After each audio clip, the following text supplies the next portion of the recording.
या बातमीपत्राचे प्रायोजक आहेत डॉक्टर कोठेज gastro liver care and GI endoscopy centre, सोलापुरातील अत्याधुनिक गॅस्ट्रो उपचार केंद्र.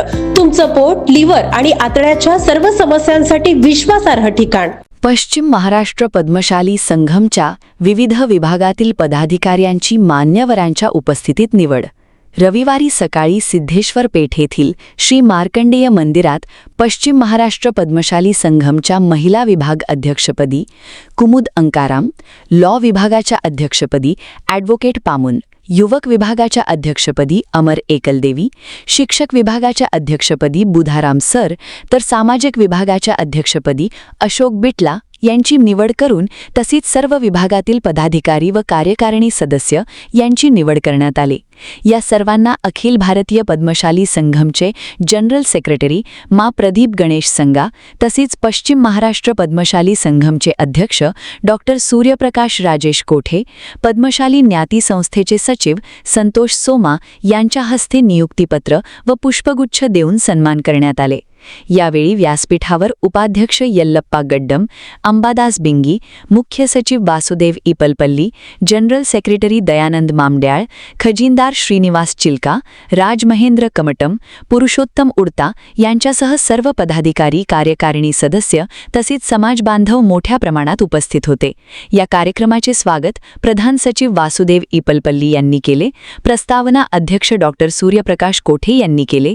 आभार प्रदर्शन जनरल सेक्रेटरी दयानंद मामड्याल यांनी मानले. तर या कार्यक्रमाचे सूत्रसंचालन महिला विभागातील विशेष निमंत्रित सदस्य सौ रेणुका बुधारम यांनी केले. मातृशक्ती, युवा शक्ती, पत्रकार बंधूंनो आणि सर्व समाज बांधवांनो, आपल्या सर्वांना माझा सप्रेम नमस्कार.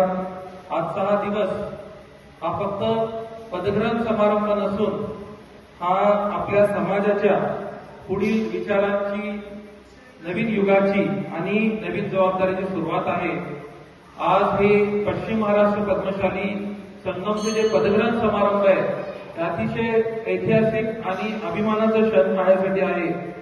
कारण की तर आपल्या समाजासाठी ही नवीन दिशा देणारी एक सुरुवात आहे. सर्वप्रथम मी आपल्या समाजाचे आराध्य दैवत श्री मार्कंडेय महामुनी यांना नमन करतो व आपल्या समाजासाठी झटणारे सर्व ज्येष्ठांना मी स्मरण करतो, त्याच्याप्रती कृतज्ञता व्यक्त करतो.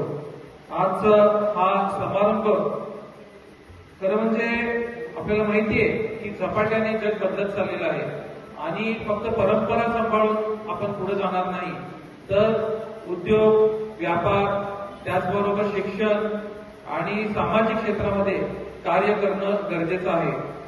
म्हणूनच पश्चिम महाराष्ट्र पद्मशाली संघम पुढील काही वर्षात फक्त सामाजिक संस्था म्हणून राहणार नाहीये, तर ती आपल्या समाजाच्या सर्वांगीण विकासासाठी काम करणारी संघटना म्हणून ओळखली जाणार आहे. म्हणूनच आपण काही वेगवेगळ्या क्षेत्रातले विंग आपण तयार करतो आहे. त्या क्षेत्रातले विंग काम करण्याचं म्हणजे प्रत्येक विद्यार्थ्याला शिक्षण देण्यासाठी व मार्गदर्शन देण्यासाठी, शिक्षावृत्ती देण्यासाठी ते कार्य करतील. त्याचबरोबर युवकांचं करिअर मार्गदर्शन, कौशल्य विकास आणि रोजगार मिळवण्यासाठी ते काम करतील. महिला सक्षमीकरण आणि स्वयंरोजगार व नेतृत्व प्रशिक्षण ते याच्यामध्ये देतील. ज्येष्ठ नागरिकांना सन्मान आणि आरोग्य सेवेसाठी ते झटतील. त्याचबरोबर समाजातील गरजू विद्यार्थ्यांना व कुटुंबांना मदत करण्यासाठी ते काम करतील.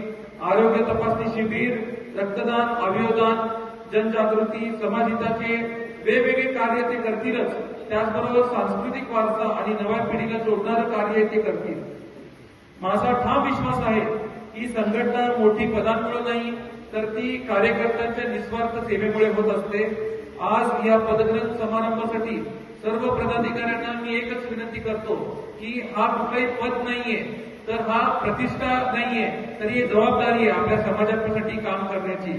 तर आपण सर्वांनी कोणत्याही समाज बांधवामध्ये कुठे अडकले असतील तर त्यांच्याबरोबर एकत्र येऊन त्यांना एकटा न सोडता त्यांच्यासाठी काम करण्याचं काम आपण करायचं आहे.